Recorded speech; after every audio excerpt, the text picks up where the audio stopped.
Hello, everyone. Welcome back to Spiritual Essence. I'm back to the crazy bedhead. If you've been on my channel for a little while, I have told you guys stories about when I was little.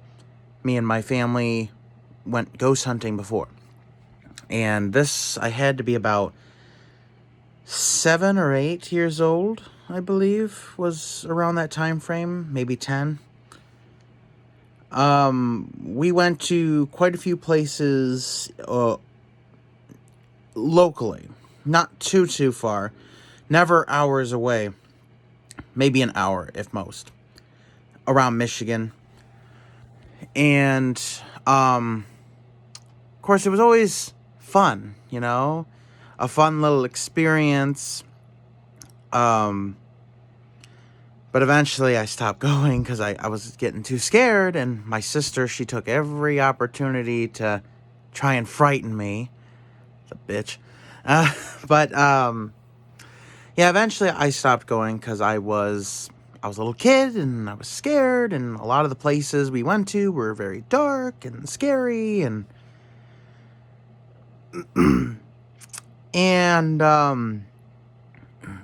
if any of you were wondering, now that I am a grown adult, would I do that again?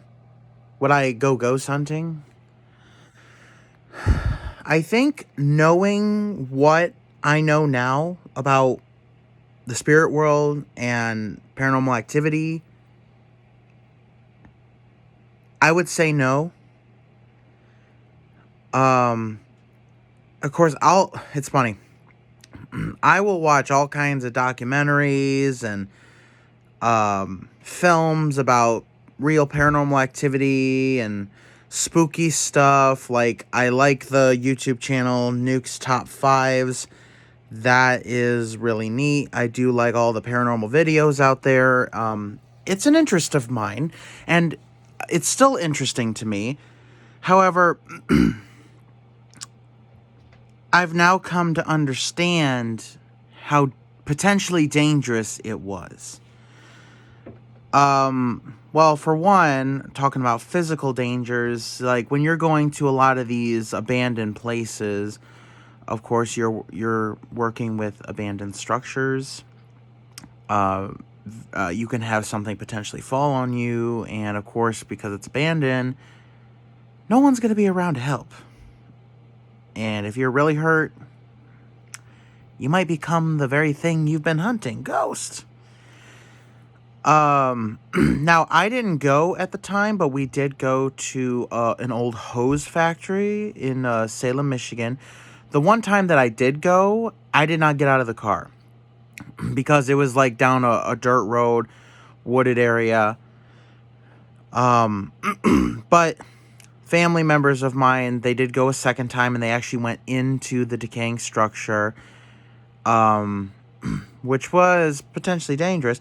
You never know who could be skulking about, drifters, homeless people, and no matter, like, urban exploration, that's always very dangerous because of those things. Both you're working with an abandoned, unkept structure and potentially dangerous people who might be using it as shelter. And considering the story behind this was that it was the Salem Hose Factory in Salem, Michigan. And I did watch the video that they shot there. We all watched it on the TV. There were hoses everywhere, old rubber hoses that were just left there. The building was barely standing, and to top it all off, it had been heavily raining at the time, so there were puddles of water everywhere. It was abandoned supposedly because of a large chemical spill, and it was just never cleaned up. It was just abandoned. So you don't know what kind of chemicals could still be around. Some dangerous stuff, maybe asbestos, you never know. But there were also legends. I don't know if this is actually true, but there were legends of little kids who were walking on the beams of the ceiling, playing around, and they fell to their deaths. So Very scary overall. As far as I'm concerned, by now, the building is no longer there. It is rubble, if anything. So there's like nothing to see. And there were places that we did go, and I'm not going to name them because a lot of them were like, they had signs saying like the neighbors will call the cops if they see anyone around, or trespassers will be prosecuted. Even some cemeteries had that. There was one, it had like security guards, and we were nearly caught. So it was all those years ago as a kid. I was like, oh my god, we almost got caught. Luckily we didn't, but we took some risks.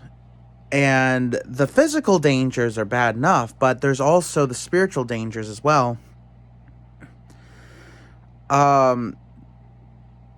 We did take precautions. Like, my uncle, he always had rosary beads, and he would, say a little prayer. We'd pray, and he had holy water in case he ever felt like he needed it in his car.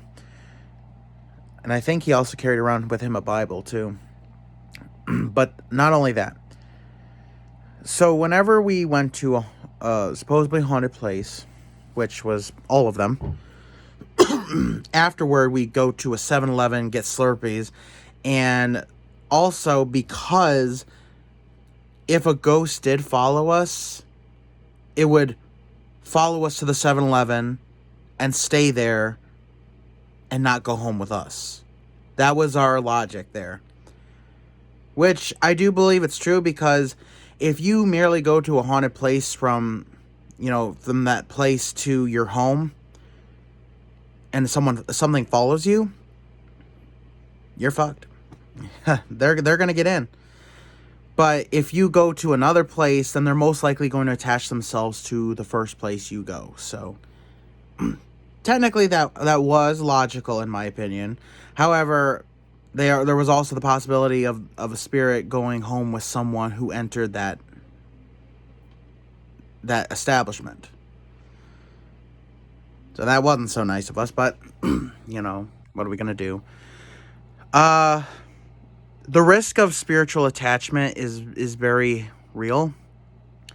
Whenever you go to a haunted place, especially if there's been a lot of death there, a lot of horrible acts and negative energy, it's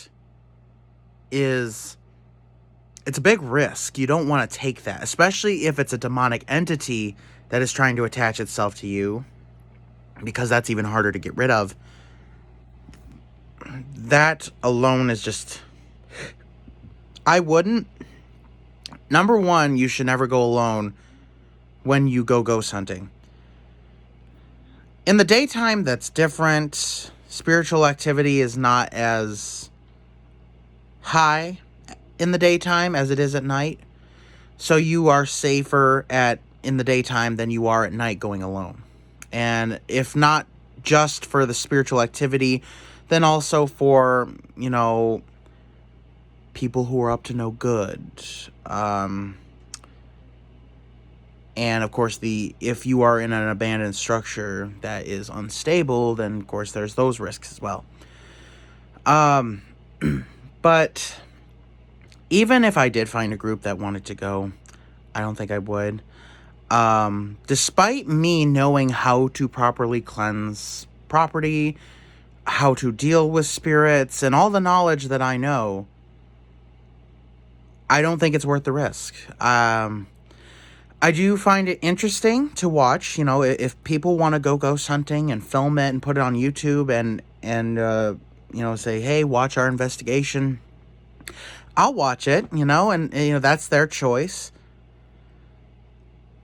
But personally, I don't think I would ever go.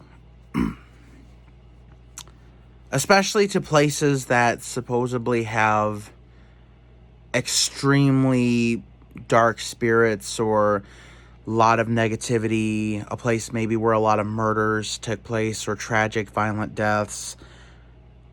Definitely not, because the potential of getting hurt is just so great. And it's not just for myself. I live with other people. I live with my grandpa and my sister and her cat, and my sister's got a couple birds. I don't want a spirit following me home and harming any of them and causing us disruption in our lives. Human spirits normally will tend to cause harm that is more psychological than physical usually.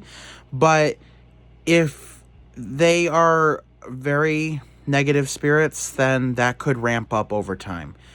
And it's not worth the risk. I don't want to have anyone in my house harmed. Not my family, not the pets, not myself. I don't want nothing. I don't want nothing broken. I don't want to be woken up at night hearing things. I do not want to just face this endless torment. Even if I do know how to properly cleanse a house of a spirit, I don't want to have to do that. And the reason I made this video was because I know there's a lot of people out there who, like me, enjoy watching paranormal documentaries and ghost videos. I love it. I love it all. And if someone wishes to go ghost hunting, fine. That's your choice. But I've seen a lot of videos of, ghost hunters who they start making ghost videos in their own house because something has followed them from the haunted locations. It's always good to take precautions. If you are to go ghost hunting, then it's good to take precautions beforehand. And I will be making a video about things to do to safely ghost hunt. But there's always a risk involved, and I don't think you're ready for that risk. And I've seen so many videos, especially on the Nukes Top 5s videos. Great channel, look it up. Where these ghost hunters become the ones that are haunted themselves, and they don't know how to properly get rid of it. And some may try, but they fail. And others just outright, they know enough to go ghost hunting and document what's there, but they don't know enough to cleanse their property of the spirit that has now followed them home. And I can see the torment and the exhaustion in their eyes as they speak to the camera. It's so sad. I wish I could help them. And in fact, if any of them are watching this video, I would be glad to help you if what you tried hasn't worked and you just want to get rid of these spirits. I will help you. I will do everything in my power to help you. I have a Twitter, and of course I have an email that's associated with this channel, vsamazing334@outlook.com. You can find it on my channel. I will help you if anyone is dealing with this. Please contact me and I will help you. But I will not be taking that risk to actually go to these locations.